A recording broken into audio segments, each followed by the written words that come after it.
नमस्कार दोस्तों, कैसे हो सभी। उम्मीद करूँगा सभी एकदम फर्स्ट क्लास होंगे। पहले तो रक्षाबंधन की मेरी तरफ से आपके और आपके परिवार को ढेर सारी बहुत सारी हार्दिक शुभकामनाएं। अब कुछ बच्चों की मांग हो रही थी और मांग भी नेड़े तेड़ों को नहीं, बहुत दूरों हुई है। कहा गुरु जी दूर किन्ने बुलाए तुम। बीकानेर से आया था, कहा गुरु जी जियोग्राफी करवाऊँगा। मुना तेरी बात में मेरे दिल को छू गई, अब मैं जियोग्राफी करवाऊंगा। और जियोग्राफी में टॉपिक उठाऊंगा गुरुजी के राजस्थान की झील। बहुत ही महत्वपूर्ण टॉपिक है। राजस्थान में अगर आप बात करें, राजस्थान का लेवल कोई भी एग्ज़ाम हो, झीलों के बिना पेपर नहीं बनता। राजस्थान की झीला बिल्कुल आसान है। देखो थोड़ा सो आपके सोचने की क्षमता थोड़ी सी अच्छी रखना, बाकी बिल्कुल आसान है, कोई दिक्कत वाली बात को नहीं। जिला ना आप दो भागों में बांटेंगे, एक और दो। कितने भागों में बांटेंगे? दो। एक में तो पढ़ेंगे कौन सी जिले मीठे पानी की, और दो दूसरी में पढ़ेंगे अपने कौन सी जिले खारे पानी की। देखो मीठे पानी की जो जिले है ये राजस्थान के हर एरिया में लगभग देखने को मिल जाएगी, जबकि खारी पानी की जो जिले हैं वो देखो, सबसे पहले बात करें तो खारी पानी के जो जिले हैं वो तेतीस सागर का अवशेष है। तेतीस सागर गुरुजी के हो, तेतीस सागर के खाबड़ हो। देख मुना, तेतीस सागर, पेंजिया, पैंता सालासा, अंगारा लैंड, गोडवाना लैंड, ये कभी आपको मैं अलग से बताऊंगा, ठीक है। एक बार आप लिख लेना कि खारे पानी की जो जिले हैं किसका अवशेष है? तेतीस सागर का। नंबर 2, ये ज़्यादातर जो खारे पानी की जिले हैं ये पश्चिमी राजस्थान में पाई जाती हैं। अधिकतर कहाँ पाई जाती है? पश्चिमी राजस्थान में। नंबर 3, तेतीस सागर का अवशेष है, पश्चिमी राजस्थान में पाई जाए। आंतरिक प्रवाह की जो नदियां हैं, कौन सी दोस्तों? आंतरिक प्रवाह की। जिस क्षेत्र में आंतरिक प्रवाह की नदियां ज़्यादा बहेंगी उसी क्षेत्र में खारे पानी की झीलें देखने को अत्यधिक मिलेंगी। और महत्वपूर्ण बात आ है कि राजस्थान में सर्वाधिक जो खारे पानी की झीलें हैं वो राजस्थान के किस जिले में है? नागौर में। अब एक क्वेश्चन आता है झीलों की नगरी। क्या क्वेश्चन? झीलों की नगरी। अच्छा क्वेश्चन आता है ये। झीलों की नगरी में आपको 3 तरह से क्वेश्चन पूछ लेगा गुरुजी की यहाँ। एक तो वो आपसे पूछ लेगा कि झीलों की नगरी विश्व में किसे कहा जाता है। तो दोस्तों याद रखना, झीलों की नगरी विश्व में कहा जाता है फिनलैंड को। फिनलैंड। झीलों में इसे फिनलैंड को हजारों झीलों का देश कहा जाता है। हजारों झीलों का देश किसे कहा जाता है? फिनलैंड को। तो याद रखियो, विश्व में झीलों की नगरी फिनलैंड, और भारत में झीलों की नगरी कहा जाता है श्रीनगर को। किन के? श्रीनगर। जबकि राजस्थान में झीलों की नगरी कहा जाता है उदयपुर। बिल्कुल आसान है दोस्त, बिल्कुल आसान, कोई मंत्र रिवाज को नहीं, कोई कुछ नहीं पढ़ना इसमें बस। अब एक बार क्वेश्चन पूछ ले क्या झीलों के अध्ययन को क्या कहते हैं, तो याद रखना थोड़ा सा लिम्नोलॉजी। झीलों के अध्ययन को क्या कहते हैं? लिम्नोलॉजी। थोड़ा सा याद रख लियो, मिट्टी को अध्ययन को पूछ ले तो झीलों को पूछ ले, कोई बड़ी बात को नहीं। तो झीलों के अध्ययन को क्या कहते हैं? लिम्नोलॉजी। और मैं आपको ना एक ऐसी चीज़ बताऊंगा, आपको ये तो आप निकाल ही दोगे कि गुरुजी ये तो मीठा पानी की है और एक खारा पानी की झील है, ऐसी आपको चीज़ दिखा दूंगा मैं, ठीक है। कर दिया शुरू, गुरुजी करा दो। तो सारों पहले आप पढ़ागा, आप प्यार भरा बंदा मीठा पानी की देखेंगा, खारा पानी की लास्ट में कराएगा। तो कराऊँ शुरू। देखो मीठा पानी की जगह झील है, बे पढ़ागा आप। बिल्कुल आसान है झील, बिल्कुल कोई लोड हरी बात को नहीं, देख लियो थे। मीठा पानी की झीला देखा, मीठे पानी की झीलें।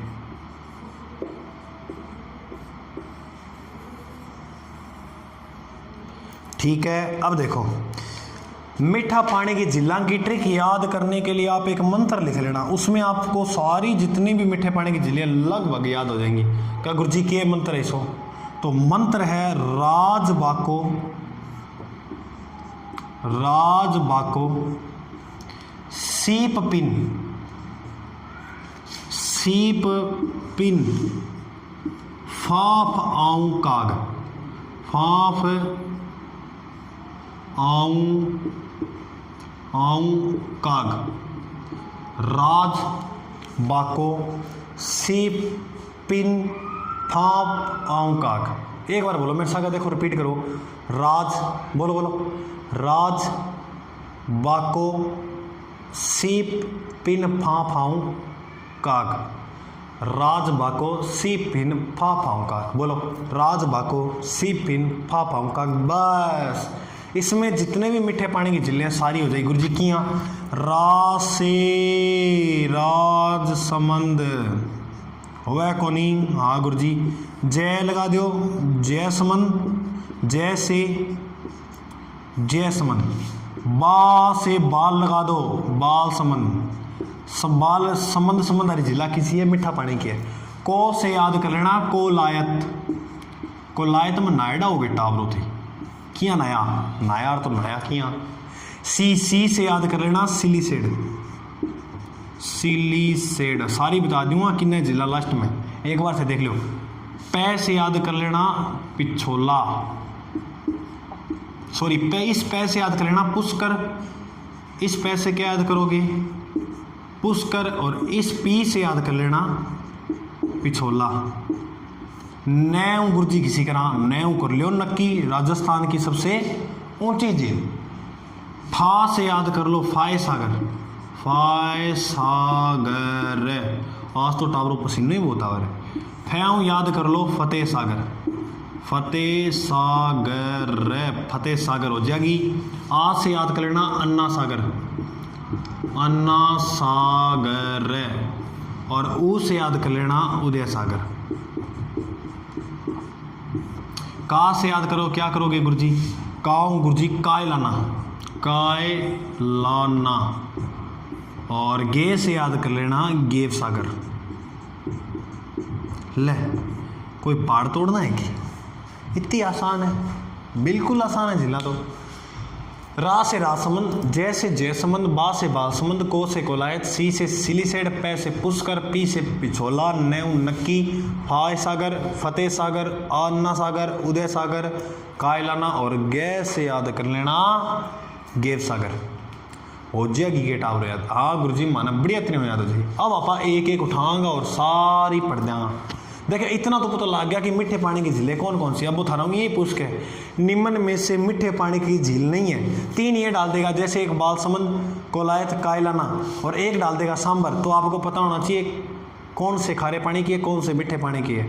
टावरों क्वेश्चन गलत ना होना चाहिए। और सारों उंदो सुंदो जिया मनवावा बिया पढ़ दो, ठीक है। अब देखो सब पहला देखो, सबसे पहले झील कौन सी है गुरुजी, सब पहला राजसमंद है। तो सारों पहला आप किसी जिला देखांगा, राजसमंद झील देखांगा। देखो आपको मैं एक बात बता देता हूँ कि वैसे तो लोग कहते हैं कि जिला तो भी प्राकृतिक भूगोल की दृष्टि देखें तो प्राकृतिक है। आपको पता है 2 तरह से जिले बनती है, क्रेटर और कालेडेरा। तो ये क्रेटर कालेडेरा ये क्या है सर, ये बताऊंगा, नक्की झील कराऊंगा जब बताऊंगा थाने, ठीक है। अब देखो थोड़ा सा इन्हें, क्योंकि अब मैं बता लगा नहीं, क्योंकि तभी भी बताऊंगा बात तो अब भी बता दूंगा, फिर ऐसे वीडियो लंबी ज़्यादा हो जाएगी, अपने वहीं बात कर लेंगे उसकी, ठीक है। तो देखो मीठा पानी की झिक्की लगभग जिला है राजा महाराजा बनाई है गुरुजी किया। अब देखो कोई राजा है, अब राजा अपनी जनता के लिए खारे पानी की झील थोड़ी ना बनवाएगा भाई, आप भी समझदार हो सभी। कौन से पानी की बनाएगा, मीठे पानी की। तो लगभग जिला है जी मीठा पानी की एक ही ने बनाई दिया राजा महाराजा द्वारा। तो सारों पहला जिकी आप झील पढ़ा भी, झील को नाम है राजसमंद, राजसमंद। अब मैं थाने एक बात बता दूं डाबरो, बिल्कुल आसान झील है। देखो राजसमंद झील है, थोड़ा सा लिख लियो। इसका जो निर्माण है 1662 से लेकर 1676 इतना समय लग गया था। इस झील का जो निर्माण है वो करवाया था राजसिंह ने। गुरुजी किन्ने करवायो, राजसिंह ने। ये झील है किस जिले में, राजसमंद में। ध्यान से सुना, राजसमंद झील है, राजसमंद जिला में और राजसिंह ने निर्माण करवाया। राजसमंद में यहाँ एक स्थान पड़ता है दोस्तों, यहाँ कांकरोली। कांकरोली एक रेलवे स्टेशन है राजसमंद के अंदर, ये यहाँ है जी। और कांकरोली रेलवे स्टेशन से थोड़ा सा आगे जाएंगे तब ये यहाँ बनी है जी, ये इस तरह से ये बनी। बना दूं, देखो कांकरोली स्टेशन के पास राजसमंद जिले में राजसमंद झील का निर्माण राजसिंह ने करवाया। कहते हैं राजसिंह ने इस झील का जब निर्माण करवाया था इतने रुपए लगाए, इतने रुपए लगाए, इतने रुपए में एक गांव का निर्माण हो सकता था, एक शहर बसा सकते थे, एक नगर बसा सकते थे। फिर भी क्या था, इस झील का निर्माण नहीं हो पा रहा था। क्या गुरुजी किया, एक करता मिस्त्री बापड़ा सारा दिन लगा रहता काम करना है। अब दिन में तो इसको बना के जाते, सुबह तो नीम नूम भर के बढ़िया तरह अच्छी तरह बना देता, और रात को सुबह आते, रात को सोकर सुबह आते तो ये झील टूटी हुई पाती। फिर 3-4 दिन ऐसे चला, तब भैया राजसिंह परेशान होकर जो उसके पुरोहित थे, जितने भी गांव वाले यानी गांव में बड़े बड़े ब्राह्मण थे, उनको बुलाया। कहता महाराज समाधान निकालो, अब कोई हाल थोड़ी इतना रुपया लगा दिया, इस झील का तो निर्माण ही नहीं हो पा रहा। तब इसने कुछ निशानियां बताई उन पुरोहित वर्ग के लोगों ने कि ऐसी ऐसी कान पे तिल होगा, आँख के नीचे ये वो, ऐसी ऐसी करके कुछ निशानियां बताई। उस लड़की से अगर इस झील की नींव रखाओगे तभी इस झील का निर्माण हो पाएगा। तब कहते हैं उससे एक लड़की मिली जिसका नाम था गेवर माता। क्या नाम हो, गेवर माता। राजसमंद झील की जो नींव रखी थी वो किसने रखी थी, गेवर माता ने। तभी इसी झील के पास राजसिंह ने मंदिर बनवा दिया, किसका, गेवर माता। दोस्तों याद रखना, गेवर माता राजस्थान की एकमात्र ऐसी माता है जो बिना पति के सती हुई है, बिना पति सती, बिना पति के सती होने वाली राजस्थान की एकमात्र माता कौन सी है, गेवर माता। गुरुजी अब ब्याह को नहीं हो तो सती क्या होगी, यानी सती का मतलब तो ये होता है, सती प्रथा का मतलब तो ये होता है कि कोई पति है, पति के मरने के बाद पत्नी को यानी आग में जलना होता था, उसकी परीक्षा देनी है, आग में जलना होता था। तो इसका तो पति नहीं था, तब ये हुआ कैसे काम। देखो उल्लेख मिलता है गुजरात का एक राजा था, शायद कह रहा हूँ, कोई बात कोई फैक्ट मत लेना, काफ़ी टाइम हो गया पढ़े को, रतन सिंह नाम का कोई राजकुमार था। कहते हैं उससे गेवर माता प्रेम करती थी और उससे रतन सिंह की युद्ध के अंदर मृत्यु हो जाती है। युद्ध के अंदर मृत्यु होते ही साथ साथ गेवर माता सती हो जाती हैं, ये कहानी मिलती है। तो कहते हैं बिना पति के सती होने वाली माता गेवर माता मंदिर कहाँ है, राजसमंद झील के पास। इस झील के अगर अपने उत्तर में देखें यहाँ, तो अब कोई पूछ ले, देख लो, थोड़ा सा याद कर लियो, बाकी तो कोई महत्वपूर्ण नहीं है। किस नदी का पानी आकर गिरता है, तो गोमती नदी का, गोमती नदी का पानी आकर गिरता है किस झील में, इसमें। अब ध्यान से सुनना बात, इस झील के उत्तर में जाएंगे ना, तो उत्तर में यहाँ पर 9 चौकियाँ लगी हुई हैं दोस्तों। कितनी चौकियाँ हैं, 9 तो कौन बनेगी, लेकिन इतनी बना दूँ। इन 9 चौकियों के ऊपर यहाँ राजसिंह ने शिलालेख लगवाए। क्या लगवाए, शिलालेख। किस रंग के, काले रंग के शिलालेख। और काले शिलालेख यानी काले संगमरमर जो है वो कहाँ का प्रसिद्ध है, गुरुजी वो तो बेसलाना जयपुर का प्रसिद्ध है, बेसनाला लाना होएगी, जो भी ये बेसनाला जयपुर का प्रसिद्ध है ना। तो काले रंग के कितने शिलालेख थे, ये 25 शिलालेख थे। 25 शिलालेखों पर लिखवाई थी राजसिंह ने राज प्रशस्ति।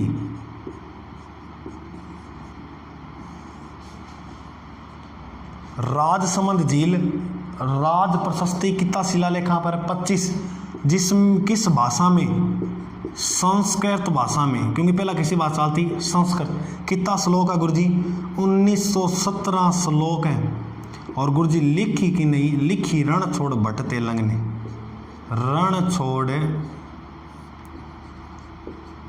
भट्ट तेलंग ने। देखो दोस्तों, ये मैं आपको जो जिला कराऊं तो राजस्थान के आप कोई भी एग्जाम में बैठ जाना, जहाँ तक मेरा मानना है क्वेश्चन गलत नहीं होगा, ठीक है, क्योंकि इसमें निचोड़ है सब कुछ, आप देख लेना, एक बुक में आपको इतना मैटर नहीं मिलेगा। तो काले 25 शिलालेखों पर लिखा दी। अब देखो, किन लिखी, रण छोड़ भट्ट तेलंग ने। अब तेलंगाना लिख दी तो इस प्रशस्ति के अंदर सर क्या है, इनकी लिखा पा इन आठी लिख दिया। इस प्रशस्ति के अंदर मेवाड़ मुगल संधि का वर्णन है। मेवाड़ प्लस जो मुगल संधि हुई थी, कद हुई गुरुजी संधि हुई मुना 1615 में, इस संधि का वर्णन है। और इसी राज प्रशस्ति के अंदर बप्पा रावल से लेकर राज सिंह तक का इतिहास है। गुरुजी बस इतनी है। मेवाड़ में तो बहुत राजा हुआ है। देखो पहला मेवाड़ में जो रावल शाखा का संस्थापक माना जाता है वो माना जाता है गोइलादित्य को या गोवादित्य को। गोवादित्य के बाद अनेक राजा हुए। अब मैं राज सिंह तक था थोड़ा सा रिपीट मारने की कोशिश करूँ। गोवादित्य, बप्पा रावल, अल्लट, जेतर सिंह, तेज सिंह, समर सिंह, अमीर सिसोदिया, खेता, लाखा, मोकल, कुंभा, उदा, रायमल, राणा, सांगा। चलो अब क्या है, यानी आप ऐसे करते हैं अपने मेवाड़ का इतिहास। अब ये राजा बहुत ज़्यादा है, फिर वो बेहतर एक नाम है, बोलूँगा तो वीडियो बहुत लंबी हो जाएगी। अब यहाँ करा बप्पा रावल से लेकर राज सिंह तक का इतिहास है। इतनी ये बात याद कर लेना। दूसरी, सर चलो यहाँ इतना ही थोड़ी ना है कि राज सिंह तक ये इतिहास खत्म हो गया मेवाड़ का। आगे जो और इन राजाओं की वंशावली मिलती है वो किसके अंदर मिलती है वो बताओ। वो याद रखना किस में मिलती है, वो थोड़ा याद कर ले। अमर काव्य वंशावली किसमें, बाकी जिको शेष इतिहास है वो मिला है अमर काव्य वंशावली। अमर काव्य वंशावली के अंदर बाकी का जो शेष इतिहास है वो किसके अंदर मिलता है, अमर काव्य वंशावली के अंदर। ठीक है, अब देखो आगे अपने बात करें कि ये जो राजसमंद झील है, इतिहास में मुगलों में एक बहुत भयंकर राजा हुआ था जिसका नाम है औरंगजेब। नाम सुनिए गिटावरों। इतना कट्टर सुन्नी था, इतना कट्टरता थी इस व्यक्ति में, इसने कहा कि हिंदुस्तान में जितने भी देवी देवताओं के मंदिर हैं सभी को तोड़ दो। अरे इतना खतरनाक हुआ था, इसने देवताओं की मूर्तियों से मांस को तोला था, व्यापारियों में बिटवा दी थी बाजार में, कहता इन मूर्तियों से मांस को तोल कर दो। इतना खतरनाक था औरंगजेब। औरंगजेब ने बनारस फरमान जारी किया, कहता कि जितने भी भारत में हिंदू देवी देवताओं के मंदिर है तोड़ दो। तब कहते हैं औरंगजेब के सेनापति भाजे वृंदावन। कहाँ गए, वृंदावन। और वृंदावन जाकर ये मंदिर तोड़ने लगे तो कहते हैं यहाँ पर दो साधु महाराज दो मूर्तियां लेकर भाजे। उसमें से एक मूर्ति थी द्वारकाधीश की, एक मूर्ति किसकी थी, द्वारिकाधीश की, द्वारिकाधीश, और एक मूर्ति थी श्रीनाथ जी की। ए आया महाराज राज सिंह के पास कि शरण दो इनको। अब औरंगजेब तो तोड़ रहे हैं। तब कहते हैं द्वारकाधीश ने इस श्री द्वारकाधीश जी की मूर्ति अपने यहीं राजसमंद झील के पास रख दी और यहीं एक मंदिर का निर्माण करवा दिया।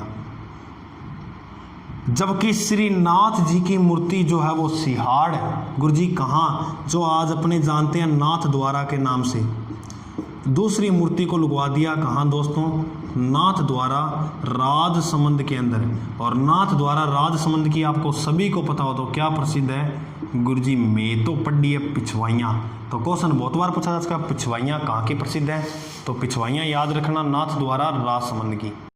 और एक और इसका उपनाम याद कर लेना होता है तो इस राजसमंद झील का ही एक उपनाम है, इसे राजसमंदर झील भी कहते हैं। राजसमंदर झील, राजसमंदर झील किसे कहते हैं, राजसमंद झील को ही कहा जाता है। बस इतनी आसान है।